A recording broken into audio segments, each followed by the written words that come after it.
Hi, Alan here from RVAcrossAmerica.net, and welcome to my post, welcome to my channel, and I have a provocative question for you.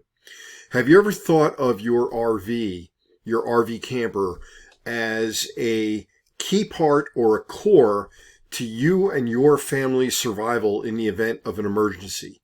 Yep, to you and your family's survival in the event of an emergency. You know, that thought to me sounded a little foreign until I went through a test run, not a planned test run, but a test run in January of 2021 when I was down in Texas when they had the Great Freeze Out, or what was called Snowmageddon at the time. This post, which can be found at rvacrossamerica.net/RV Life 2023, explores the potential of your RV camper serving as a lifeboat, again, to you and your family in the event of an emergency, or shall we say a national issue. Choosing my words carefully. You know, I've been on the road for 12 years, and what happened down in Texas was in January 21 was really not something I ever thought I would go through. There was 0-degree weather, literally 0-degree weather, just outside of Austin. And there was about 5.5 days with no power at all. And I needed to put every system in my camper to the test.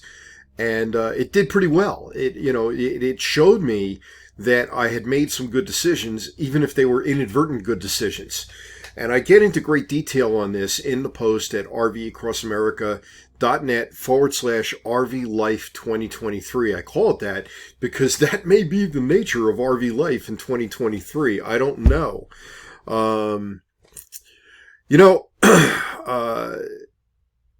There are things that I learned during that great freeze out that can make the difference between surviving and thriving, or not doing so well. Having a camper that's got good water capacity, this particular one that I'm in, my Glacier Peak, has an 80-gallon fresh water tank, and I've taken steps to extend that literally to hundreds of thousands of gallons using water filtration that I carry as survival packs of water filters. And again, in the post, you'll find links to what I use and what I recommend. Having access to electricity. You know, a lot of people in regular sticks and bricks homes, they rely strictly on the power supply from the power company. And of course, when I'm at a campground and I'm hooked up to a power pedestal, that's a nice thing to have. But if the power goes out, and it does periodically, I still have a 12-volt system with batteries. I happen to have two 6-volt deep cycle marine batteries, and there'll be a whole story on that coming up very soon, because I've done research on the lithium iron phosphate batteries for RVs, and I'm going to talk with you about whether or not that's a option worth considering. But I've got 12-volt battery system, two 6-volt batteries in series that can carry me, and they have a certain number of amp hours in them, which means they'll provide power for a certain number of hours to give me electric, which means the refrigerator is going to run, the furnace is going to work, the lights will work, the water pump will work. I can have water flowing out of the faucet. I can have hot water. So the basic necessities of life. And I include a refrigerator in that because that's what's keeping your food cold and safe, and the freezer. All of that works. And you can extend the life of those batteries, if you will, the life of the batteries, by recharging them and keeping them charged up. And solar panels, to a great degree, can serve the need for that in much of the country and throughout much of the year. And again, that's where the post will get into specifics. You can see specific things that I've chosen to use and I choose to recommend. So again, that's at rvacrossAmerica.net/RV Life 2023. And yes, many of the links I use are affiliate links. They go over to Amazon. They don't cost you a penny extra to go through those links, and they do help to fund the costs that I incur by maintaining a website and sharing this kind of information with you. And this is stuff that I also share with my RV clients, because I've got a lot of RV clients right now who are either buying or selling, or selling and then buying another one.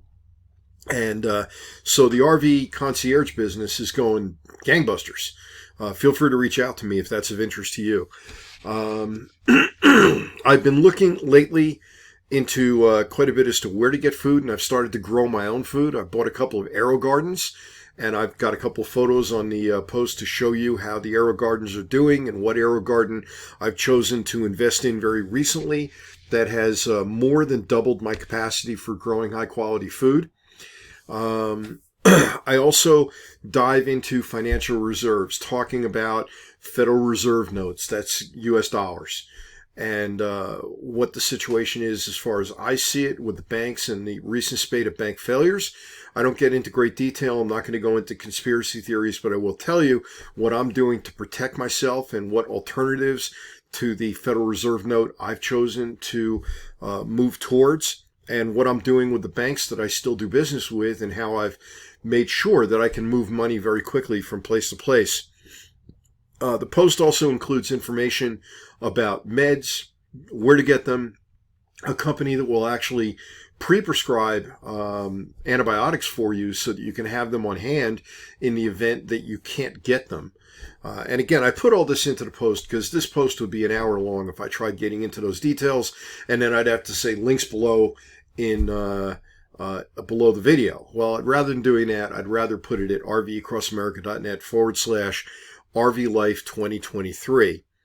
I'm thinking about getting a additional fuel storage transfer tank, or actually a fuel storage transfer tank, which will allow me to have virtually double the travel distance that I currently have. And because I have a diesel truck, that's just one more reason to be glad you have diesel, because you can put diesel into those fuel storage tanks, and it's safe, and it stores well, and it's got a very long lifespan, as opposed to the highly volatile cousin known as gasoline. So there's a lot there. There's a lot that I want to share. I don't want the video to get too long. That's why I am continually directing you over to rvacrossamerica.net/RVLife 2023. I will also tell you I'm working on a post about RV batteries, because I'm about ready to probably invest in another set of RV batteries. My current batteries are about 5.5 years old, and I'll tell you which direction I'm leaning. And I've been looking into lithium iron phosphate, and I'll tell you whether or not I think that's a good idea.